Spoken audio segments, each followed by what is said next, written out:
नमस्कार, स्त्री काल में आपका स्वागत है। राहुल गांधी की भारत जोड़ो यात्रा बेंगलोर से पिछले कुछ दिनों से बेंगलोर के आसपास से गुजर रही है। स्त्री काल की ओर से स्त्री काल डिजिटल की संपादक मनोरमा एक दिन के लिए उस यात्रा में शामिल हुई, या यूं कहें कि यात्रा को समझने के लिए एक पत्रकार के नजरिए से अ, अ, एक दिन यात्रा में साथ साथ चली और बहुत सारी चीज़ों को बहुत करीब से देखा। तो आज हम मनोरमा से जानेंगे, समझेंगे कि यात्रा का क्या इम्पैक्ट फैक्टर है, किस तरह से लोगों पे उसका प्रभाव पड़ रहा है और उसका जो आने वाले दिनों में उसका जो असर होगा वह क्या है, उसे लेकर सिविल सोसाइटी किस तरह उत्साहित है, इस पर बातचीत करेंगे। मनोरमा ने वहाँ कई लोगों से बातचीत की और कई योगेंद्र यादव से बातचीत की, जस्टिस कोल से पाटिल से बातचीत की और भी कई जो यात्रा में सहभागी लोग हैं उनसे भी बातचीत की। तो हम लोग ये जानेंगे कि मनोरमा ने आंखों देखा, क्या सब देखा है, क्या समझा है यात्रा में। मनोरमा, आपका बहुत बहुत स्वागत है। नमस्कार, आप सबको भी बहुत-बहुत स्वागत है, शुक्रिया। और आज आप हाँ, कल कल आप यात्रा में शामिल थी। जी, कल मैं यात्रा में शामिल हुई। मैं सुबह निकली थी 5 बजे और मैं पहुँची अभी जो यात्रा मतलब कल जो यात्रा है, वो गुज़र रही थी तुमकुरू, जो कि बैंगलोर से 70 किलोमीटर की दूर है 70 किलोमीटर दूर है, लेकिन उससे भी ज़्यादा थोड़ा और डिस्टेंस लगभग 100 सवा 100 किलोमीटर दूर हम लोग क्योंकि वो एक गाँव से गुज़र रहा था, अरण्यकेरेपालया। वहाँ से हम जो है, वहाँ पहुँचे हम। तब तक सुबह की जो है 10 से 15 किलोमीटर वो रोज़ाना चलते हैं, मतलब औसतन 25 किलोमीटर रख लीजिए, 25 से 30 किलोमीटर रोज़ चलते हैं। तो वो सुबह चल चुके थे और वो लोग हॉल्ट कर रहे थे उसी गाँव के पास और हम वहाँ फिर पहुँचे। उसके बाद जो शाम को जो फिर यात्रा शुरू हुई 3 बजे 4 बजे से, उसमें हम उनके साथ रहे शाम के 7 बजे तक। तो जो यात्रा से तस्वीरें, कई तरह की तस्वीरें आती हैं। हम लोग तो जो लोग यात्रा को नज़दीक से नहीं देख रहे हैं या जो दक्षिण भारत के लोग नहीं हैं, वो सोशल मीडिया के जरिए या जितनी चीज़ें मीडिया में आ रही हैं और ख़ास करके राहुल गांधी सेंट्रिक ये यात्रा दिखती है। आपने क्या इसी फॉर्म में उसे देखा या कुछ अलग था? यात्रा जो है एक एक तरह से कहेंगे सादगीपूर्ण है। बहुत ज़्यादा उसके अंदर तामझाम नहीं है, बाहरी तौर पे। एक एक काफ़िला है, 3 कंटेनर हैं उसके साथ और बाकी जो उनकी सुरक्षा की गाड़ियाँ हैं और एक एम्बुलेंस है, जो लगातार साथ-साथ चलती रहती है किसी भी इमरजेंसी को डील करने के लिए। और उसके साथ जो आस-पास के लोग हैं, उनकी अपनी गाड़ियाँ अगर वो हैं और वैसे नेता जो कि बहुत चल नहीं सकते, थोड़ा दूर चलते हैं, फिर वो गाड़ी में बैठते हैं, लेकिन राहुल गांधी चलते हैं। तो ये जो है इस तरह के उसमें यात्रा जो है वो चल रही है। हाँ, बहुत एक ज़्यादा लोग एक अगर साथ एक साथ एक साथ कितने लोग चलते हैं? एक साथ जो है अगर हम कहेंगे कि जो कांग्रेस पार्टी से जुड़े हुए लोग हैं, तो उनका आप रख सकते हैं अमूमन मतलब कि 3-4 हज़ार 5,000 लोग जो हो एकदम जो उसके जो पार्टी के लोग हैं, उस तरह से रहते हैं जिसमें का स्थानीय जो एमएलए या एमपी या फिर उसके जो कार्यकर्ता हैं वो सारे लोग या स्थानीय जो भी लोग हैं वहाँ के सेक्रेटरी स्तर स्तर के या उस तरह के वो सारे नेता होते हैं। वीडियो के अगले लेकिन हिस्से में हम तो दिखाएंगे जो एक दो बातें आपने जिन लोगों से की हैं, लेकिन फिर भी आपने ओवरऑल किन किन लोगों से बात करके यात्रा को समझने की कोशिश की मे और मेरी मुख्य हाँ, मेरी मुख्य रूप से बातचीत जो योगेंद्र यादव से हुई, कन्हैया कुमार जी से भी मेरी बात हुई और कोलसे पाटिल जी से हुई। इसके अलावा तमाम सिविल सोसाइटी से जुड़े हुए लोग थे, उनसे बात हुई। ट्रांसजेंडर समुदाय था, उसको रिप्रेजेंट कर रहे थे लोग, उनसे देवदासी का भी एक समूह जो था उसकी जो है महिलाएँ वहाँ आई हुई थी। तो भाषा एक समस्या थी, लेकिन वहाँ पे बहुत सारे लोग थे जो दोनों भाषा जान रहे थे। हिंदी, अंग्रेज़ी भी और साथ में कन्नड़ भी, तो हमें आसान हो गया उनसे जी बात इसके करने। जी इसके पहले के लोग वीडियो देखें और आगे चल के और योगेंद्र जी से आपने क्या बात की वो जाने समझे। लेकिन आपने क्या समझा कि योगेंद्र जी हर बार पिछले 10 सालों से ऐसा लग रहा है कि हर इवेंट के साथ वो जुड़ जाते हैं, तो हुँ। उसका मतलब ये फैक्टर है सिविल सोसाइटी में उत्साह का, यही फैक्टर है कि जो भी सत्ता विरोधी इवेंट है वो, और सत्ता विरोधी और व्यापक सत्ता नहीं, जो सरकार की सत्ता है, तो उसमें शामिल होने उसका वो उत्साह है, या इसके अलावा कोई राजनीतिक फैक्टर भी आपको समझ में आता है कि कोई राजनीतिक असर पड़ेगा आगे? जो बार बार बातचीत में जिस चीज को उन्होंने रेखांकित किया, खासतौर पे ये भी याद दिलाने पर कि आपने कुछ दिन पहले ही ये कहा था कि कांग्रेस को खत्म हो जाना चाहिए, मर जाना चाहिए, उसके बाद आप कांग्रेस के साथ मिल करके कर रहे हैं। तो मतलब उनका ये कहना था कि जो हमारा जो अभी का कंसर्न है वो डेमोक्रेसी है, देश बचाने का है, जो कि मतलब हमने शायद अनुमान लगाने में ये चीज जो है हम भी कहीं ना कहीं चूके। तो अब जब हम चेते हैं तो हमें हम कभी भी किसी पार्टी के साथ नहीं खड़े हैं, हम खड़े हैं मुद्दे के साथ। जब वो करप्शन बहुत बड़ा मुद्दा था तो हम उसके साथ खड़े थे, और अभी भी हम कांग्रेस के साथ। ये लोग बार बार रेखांकित कर रहे हैं कि हम कांग्रेस के साथ नहीं खड़े हैं, चाहे वो कोई भी हो।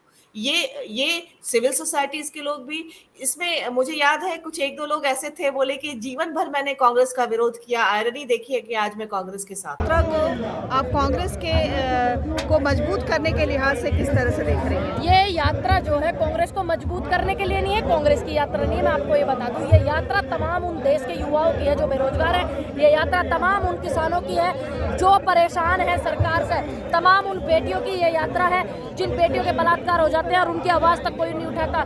ये तमाम देश की यात्रा है। ये यात्रा को आप पॉलिटिकल मत बनाइए, यात्रा को किसी उससे मत जोड़िए। कांग्रेस ऑलरेडी जुड़ी हुई है, कांग्रेस टूटी हुई है। इन्होंने जो भारत जो तोड़ने की, दंगे कराने, लड़ाई झगड़े, धर्मवाद जातवाद में बांटा है ना, ये उसको जोड़ने की, ये संविधान को, लोकतंत्र को बचाने की है ना।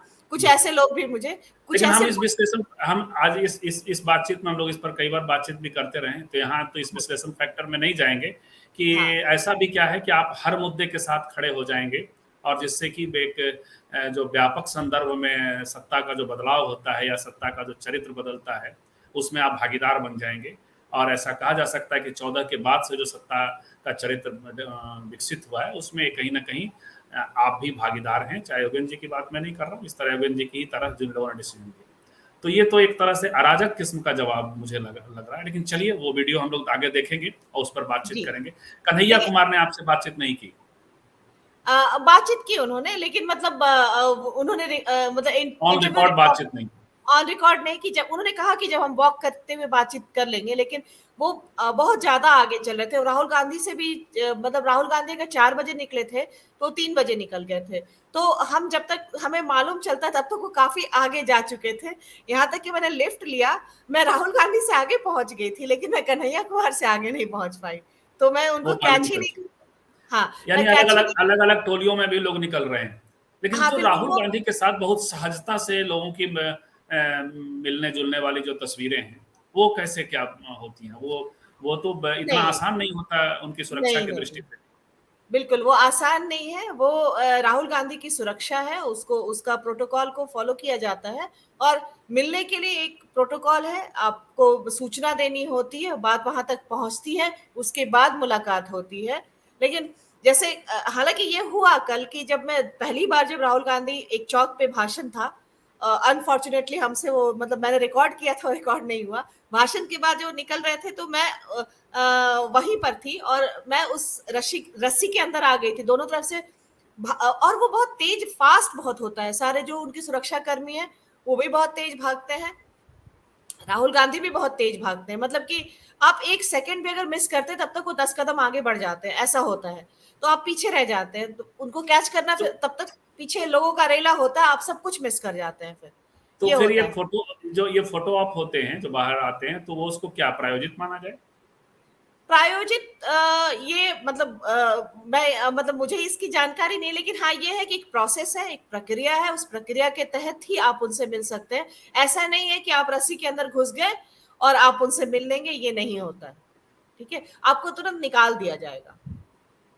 तो आपको पहले उनके जो सुरक्षा का जो है पूरा उसके तहत आपको बातचीत करनी होगी।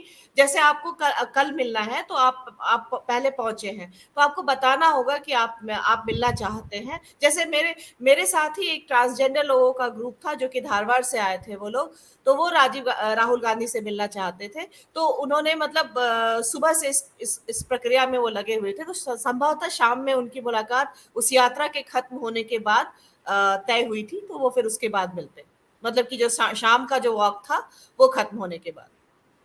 तो ये नहीं है कि कोई भी जाके तुरंत ऐसे मिल लेगा उसके अंदर घुस करके, अगर वो तो तभी हो सकता। लोगों में रिस्पांस फैक्टर क्या है? लोगों में रिस्पांस फैक्टर है कि मतलब जो गांव के लोग हैं, दरअसल दोनों चीजें एक साथ है। एक वो भी है कि जिस गांव से होकर के गुजर रहा है, तो वहां से एक होता है कि हर गांव में मैंने देखा कि छोटा सा गांव है, वहां मुश्किल से 100 घर होंगे, तो मतलब 100 घर के लोग, औरतें, महिलाएं, बच्चे जो हैं वो आकर के मोड़ के पास खड़ी हैं।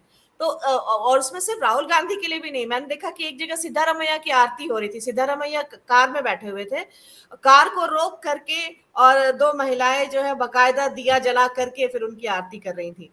ठीक है। और यानी तो इस तरह कांग्रेस के स्ट्रॉन्ग होल्ड में अभी यह यात्रा अभी भी चल रही है, चल रही है। भले ही वो और कर्नाटक से गुजर रही है, भारतीय जनता पार्टी का जो इलाका है उससे उस नहीं इलाके गुजर से रही। ये मैंने पूछा, हाँ, ये सवाल भी था मेरा कि जो कोस्टल कर्नाटका है या फिर इन इलाकों में जहाँ पे किससे ये सावरकर सवाल है, किससे ये बात करने जा रही हैं आप? योगेंद्र यादव से? नहीं, ये किसी से तो मैंने किया था ये सवाल, मुझे अब अभी खुद याद नहीं हो रहा, लेकिन ये सवाल था मेरा कि मतलब जो या शायद कन्हैया से भी मेरी बात हुई थी, तो उसमें भी मैंने ये चीज पूछा था कि जो वो इलाका है कि जहां पर ज्यादा बीजेपी का है, कोलसे पाटिल जी से भी शायद इसमें कि गढ़ है आरएसएस का प्रयोग का, तो उन्होंने कुछ जवाब दिया है उसका कि हम यहाँ पे जो उसका हम आगे वीडियो में इसी वीडियो में हम आगे देखेंगे। किसी ने जवाब दिया है कि जहां पे होता है, या योगेंद्र जी ने ही कहा कि एंटीडोट भी यहीं से बनेगा, उन्होंने ही कहा है। लगभग ये सवाल सभी से था, मेरा सभी से था कि ये प्रयोग भूमि है हिंदुत्व की, और यहाँ के उस इलाके से कांग्रेस जो है वो नहीं जा रही है, तो तटीय कर्नाटक है। और अभी आपको पता है कि हासन, शिकारपुर, वो पूरा जो येदियुरप्पा का भी जो कॉन्स्टिट्यूंसी है, वो सारे जगह में सावरकर की अभी जयंती मनाई गई, पूजा मतलब मूर्ति और इस तरह का रहा। तो ये जानबूझ करके अभी हाल फिलहाल में किया गया था। और अभी पता ही है आपको कि मुस्लिम लोगों का जो है बाइकआउट करने का, उनके धन मतलब उनके साथ बिजनेस नहीं करने का, ये सारी चीजें, हाँ, काफी कॉमन क्लास की जगह से है वो। हाँ। लेकिन और अभी तो वहां से उनकी यात्रा नहीं गुजरेगी। और अभी तो विजयदशमी के दिन भी एक मस्जिद में जाकर के यहाँ पे पूजा करने का भी यही कर्नाटक का ही खबर है ये भी। हाँ, लेकिन तो उस ये इलाके सारी से राहुल गांधी की यात्रा नहीं गुजर रही है। नहीं, यहाँ तक कि सोचिए हुबली से भी नहीं गुजर रही है, हुबली से बच के रायचूर से वो लोग निकल रहे हैं, हुबली भी नहीं जा रही है। हुबली जो है काफी सेंसिटिव इलाका है इस तरह से देखा जाए। और ये नहीं है, हुबली में दोनों चीजें हैं, कांग्रेस का वो मजबूत गढ़ भी है, क्योंकि हुबली में माइनॉरिटी भी बहुत है, माइनॉरिटी का सपोर्ट कांग्रेस को बहुत ज्यादा है। कर्नाटक के ऑलमोस्ट सारे माइनॉरिटी कांग्रेस के सपोर्ट में है। अभी वो रोड पर भी सबसे ज्यादा दिख रहे थे, चाहे वो महिलाएं हो, जैसे कि एक पूरी की पूरी बस महिलाओं की अपने पैसे से कोल्लूर से आई हुई थी, और सब बुर्का क्लैड थी वो, और वो इस यात्रा में शामिल होने आई थी। जी, तो मनोरमा, आगे हम लोग, आपने जो वहाँ देखा है उसके कुछ फोटोग्राफ्स, कुछ वीडियोस इसी वीडियो में हम लोग आगे देखेंगे, और कोशिश करेंगे कि आपने जो देखा उस पर एक पैनल से भी बातचीत हो। तो जी, और विशेष बात बताना चाहती हूँ लोगों को, तो आप हाँ, एक और जरूरी बात कि जैसे कोई भी, चाहे वो कन्हैया कुमार हो, चाहे वो योगेंद्र यादव जी हो, या सिद्धारमैया भी हो, ये कोई भी इसको जो है इलेक्शन से नहीं जोड़ना चाहता है अपने किसी भी टिप्पणी, किसी भी बयान में, उससे वो साफ मतलब बच के निकलते हैं, वो इसको जोड़ते ही नहीं, बोले हमारा मकसद। वो एक स्ट्रेटेजिक बात होगी और होनी भी चाहिए। हाँ। लेकिन मेरा कंसर्न हमेशा ये रहा है, और वो शायद आपने भी देखा होगा, आप भी इस कंसर्न से जो ये करती रही, हम लोगों ने कई एपिसोड भी किए इस तरीका पे, तो वो कंसर्न ये रहा है कि इससे यदि सिविल सोसाइटी इस रूप में उत्साहित है कि जो भारत को तोड़ने वाली फोर्सेज कथित रूप से हैं, या हैं ही कथित रूप से, क्या तो उसके बरक्स कोई भारत को जोड़ने वाली कोई विचारधारा, कोई माहौल खड़ा हो जाएगा, ऐसा सिर्फ एक सिविल सोसाइटी के मस्तिष्क में लगता है। ऐसा तो हम जो चल रहे हैं, हम सिविल सोसाइटी के मेंबर की तरफ चल रहे हैं। आगे चल के ज़िंदगी में मुझे कुछ नहीं चाहिए, ना कांग्रेस से मुझे पद चाहिए, ना पैसे चाहिए। हम चाहते हैं कि आज देश बहुत संकट में है। मैंने अभी बात करी थी, मालूम नहीं वो रिकॉर्ड हुआ है। नेहरू जी ने 1954-55 में LIC शुरू किया और सिर्फ 5 करोड़ से किया। आज उसका कारोबार लाखों करोड़ का। मैडम इंदिरा जी ने सिर्फ 50 करोड़ में बैंक लिया और नेशनलाइज किया, तो आज उसका भी कारोबार लाखों करोड़ में है। और वही ऐसा एक मजदूर जिसको नेशनलाइज बैंक होने के बाद 1970 में मुझे 10,000 रुपये मेरे खेती पर लोन मिला था। मैंने कभी 10,000 देखे नहीं थे, तो ये बैंक का चमत्कार था। तो आज की परिस्थिति ऐसी है कि सब बैंक बेचे जा रहे हैं, जो पब्लिक सेक्टर है जो बेचे जा रहे हैं, उनकी जो सब एम्प्लॉयमेंट है ख़त्म की गई है। रेलवे में एम्प्लॉयमेंट ख़त्म की गई है। कौन सा ऐसा क्षेत्र है जिसको मोदी ने विकास पर लाया? कम्युनल हेट्रेड तो आप सब हर दिन देख रहे हैं।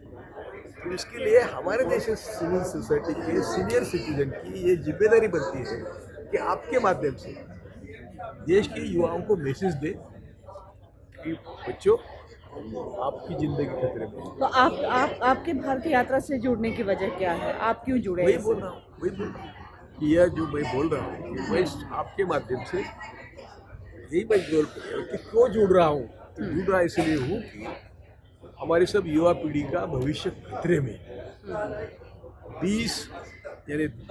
2014 का भारत, पहले का भारत अभी फिर से लाने के लिए 50 साल की जरूरत है, और वो भी ऑनेस्ट पॉलिटिशियन आए तो इसका मतलब क्या हुआ है कि हमारे सब युवाओं का भविष्य खतरे में। तो मैं युवाओं को आपके माध्यम से अपील करना चाहता हूँ कि भारत जोड़ो ये किसी की मक्तेदारी नहीं। राहुल जी खुद कहते हैं कि ये मेरी पार्टी की नहीं, मेरी यात्रा नहीं है। आप मुझे प्रोजेक्ट करके ये यात्रा बढ़ा रहे हैं, तो ये ठीक नहीं। उन्होंने कई बार बोला। हम भी बोलते हैं कि ये यात्रा सबके लिए है, ये सबके भविष्य के लिए है। देश में नफरत जो है उसको ख़त्म करने के लिए है। और भारत जोड़ो का मतलब क्या भारत के सीमा नहीं जोड़ना है। भारत जोड़ो का मतलब भारत के लोगों का दिल जोड़ना है, और वो दिल जोड़ने के लिए राहुल जी प्रयास कर रहे हैं। तो अभी 1 महीना में सर कुछ आपने फर्क देखा है? कुछ एक इवेंट के फॉर्म में चीजें तब्दील हो जा रही हैं और आगे बढ़ता चला जा रहा है कारवां, या उसका कोई लोकल इम्पैक्ट छोड़ता हुआ कुछ ऐसी याद के तौर पे जाएगा कि जैसे पदयात्राएं तो ये विनोबा भावे ने भी किया था कि, लेकिन कोई राजनीतिक, राहुल गांधी से राजनीतिक बदलाव की भी तो उम्मीद रखते होंगे। हाँ, मैं ये कहना चाह रही थी, जैसे कि किसान आंदोलन में हमने जैसे देखा था ना, तो वो किस मतलब समझ में आता है कि इस तरह की पदयात्रा या कोई इस तरह का जो होता है वो अलग होता है।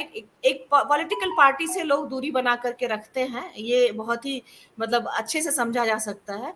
आप अलग अलग प्लेटफॉर्म के लोग जैसे किसान आंदोलन में थे, आपको सारे लोग वहां पे नजर आ रहे थे, लेकिन अगर आप यहाँ पे देखते हैं तो खास तौर पे जैसे अंबेडकर को कहीं कहीं नजर आ रहे थे पोस्टर पे, ठीक है। और दलित एक संगठन था सफाई कर्मचारियों का, सफाई कर्मियों का, वो लोग भी आए हुए थे वहां पर, लेकिन वो उनका अफिलिएशन किसी दलित पार्टी या संगठन से नहीं था।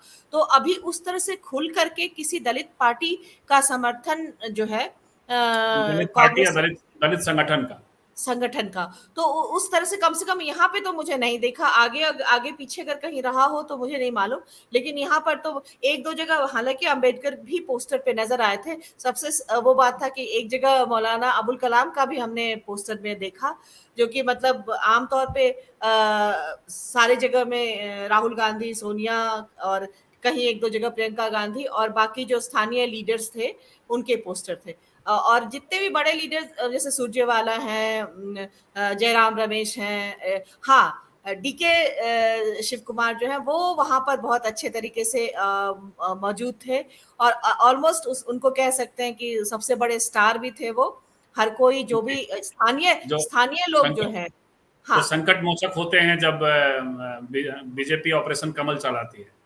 हाँ डीके शिव तो कुमार। हाँ तो लोगों में भी उनकी लोकप्रियता उसी तरह से, तो हर कोई जो है वो किसी तरह से उनके साथ एक तस्वीर जरूर खिंचा लेना चाहता था। वहाँ के जितने भी लोग थे वो सारे, हालांकि हमने कोई कोशिश नहीं की, लेकिन हम ये सब देख रहे थे। तो वो बहुत बड़े हीरो हैं यहाँ राज्य जो भी है स्थानीय तो जो है। तो आगे हम लोग और बातचीत करेंगे, हो सकता है किसी दिन लाइव भी बातचीत करें। तो फिलहाल और आगे जो साथी इस वीडियो को देख रहे हैं वो अगले 10 मिनट में मनोरमा ने जहाँ से लोगों से बात की है, योगेंद्र यादव से बात। नमस्कार दोस्तों, स्त्रीकाल पर आप सबका स्वागत है। आज हमारे साथ योगेंद्र यादव जी हैं, स्वराज इंडिया के नेता और फाउंडर। उनका बहुत बहुत स्वागत करते हैं। हम भारत जोड़ो यात्रा में उनके साथ जुड़ रहे हैं। फिलहाल हम कर्नाटक के तुमकुरू में हैं। भारत जोड़ो यात्रा का आज ये 31वां दिन है। 7 सितंबर को शुरू हुई थी, आज 8 अक्टूबर है। 1 महीना 1 दिन हो गया है और लगातार योगेंद्र जी इस यात्रा में बने हुए हैं, तो हम उनसे बात करेंगे। अभी फिलहाल हम तुमकुरू के अरण्यकेरे पाल्या गांव में हैं, जहां अभी हॉल्ट है, दोपहर का समय है और विश्राम के लिए भारत जोड़ो यात्रा की जो पूरा कारवां है वो रुका हुआ। योगेंद्र जी वहीं पर है और सबसे पहला सवाल उनसे यही करते हैं कि अब तक का आपका अनुभव क्या रहा, आप इस यात्रा को कैसे देख रहे हैं? 7 सितंबर को जब ये यात्रा हमने कन्याकुमारी से शुरू की तो लोगों के मन में काफ़ी अज्ञान था, अविश्वास था और संदेह था। अज्ञान, सचमुच इतनी बड़ी यात्रा शुरू हुई, देश के ज़्यादातर पत्रकारों को भी पता नहीं था कि ऐसी एक्चुअली कोई यात्रा होगी, पद यात्रा होगी, पैदल चलेंगे। अविश्वास था कि चलेंगे थोड़ी, देख लेना 2 दिन बाद कार पे सवार दिखाई देंगे सब लोग, ऐसा अविश्वास लोगों के मन में था।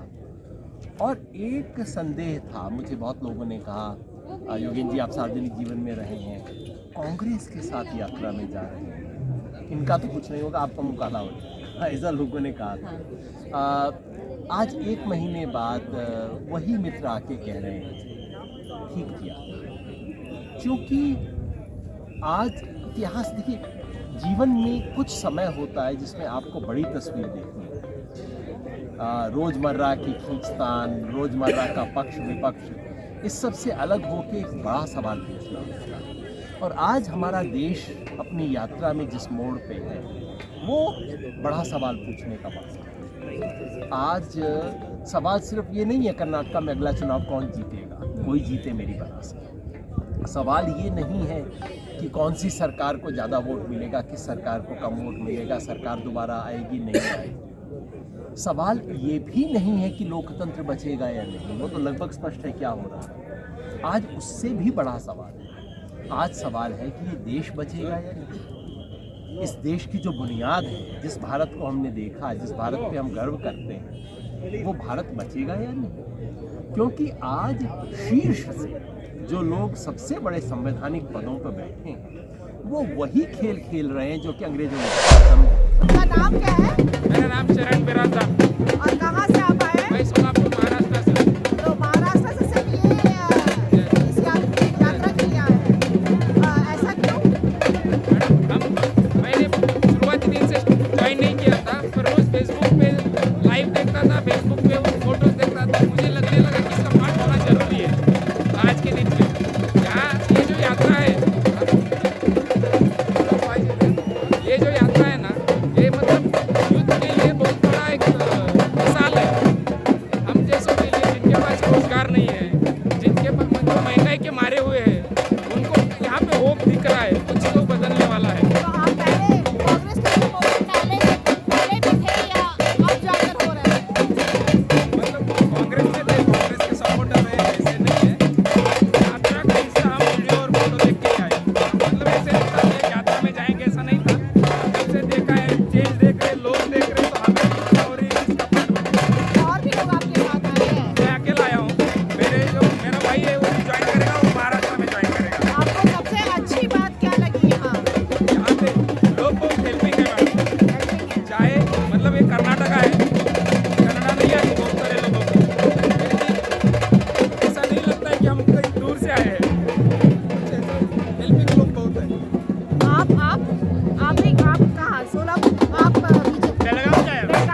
खियाम है बाणसंद्रा, उधर तक जाते हैं। उधर तक जा रहे हैं। अभी आगे कितना 10 किलोमीटर और जाएगा? हाँ। अच्छा, तो अभी यहाँ पर क्या मतलब आप लोग इस यात्रा को इसके बारे में आपका क्या ख्याल है? ये बहुत अच्छा लग रहा है। हिंदुस्तान में कांग्रेस ही आज़ादी लाई थी, लेकिन आज़ादी के बाद कुछ अब आज मुल्क के हालात थोड़ा बिगड़ गए हैं। उसके लिए यात्रा बहुत अच्छा है हिंदुस्तान के लिए। अभी यहाँ के लोगों का क्या रिस्पॉन्स है? यहाँ के लोग बहुत खुश हैं। ये कांग्रेस के एक प्रधानमंत्री के खानदान के राहुल गांधी आए हैं, तो बहुत खुश हैं लोग। और यहाँ पहले से माहौल कैसा है? इस मरतबा इस कर्नाटक में पूरे बहुमत के साथ कांग्रेस आएगा इंशाल्लाह। आएगा तो अभी मतलब इसका असर जो है वो अगले जो चुनाव है मैडम, उसमें इसका असर तो पूरे हिंदुस्तान पर पड़ेगा, क्योंकि मीडिया और पूरे जनता पूरे कांग्रेस के साथ जुड़े हुए हैं और राहुल गांधी से बहुत मोहब्बत करते हैं। गांधी खानदान है जिन्होंने क्या है आज़ादी के लिए लड़े हैं, इससे बहुत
मिलते हैं किसी और बातचीत में, किसी और वीडियो में।